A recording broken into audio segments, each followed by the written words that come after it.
नमस्कार, मी सीमा आपल्या सर्वांचं खूप मनापासून स्वागत करते. मित्रांनो, आज मी खूप जास्त आनंदात आहे.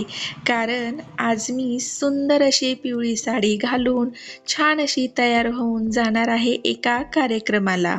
तो कोणता कार्यक्रम हे तुम्हाला पुढे कळेलच. छान अशी तयार होऊन लगेच आम्ही लोकेशनला जाण्यासाठी निघालो. बाहेर थंडी व लोकेशन लांब असल्यामुळे मी स्वतःला छान असं कव्हर करून घेतलं व तासाभरातच आम्ही लोकेशनच्या ठिकाणी पोहोचलो. दारामध्ये सुंदर असा मांडव, म्युझिकची व्यवस्था, बांगड्याचा कार्यक्रम, दारावरती फुलांचं पानांचं तोरण, ह्या सर्वावरून तुमच्याही लक्षात आलं असेल की हे आहे लग्नघर.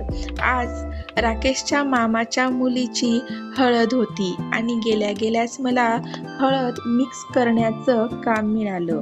या शुभ कार्यामध्ये माझा हातभार लागतोय यानेच मनाला अगदी प्रसन्न वाटत होतं. हळद मिक्स करताना हृदयामध्ये आनंद, एक वेगळीच उर्मी होती.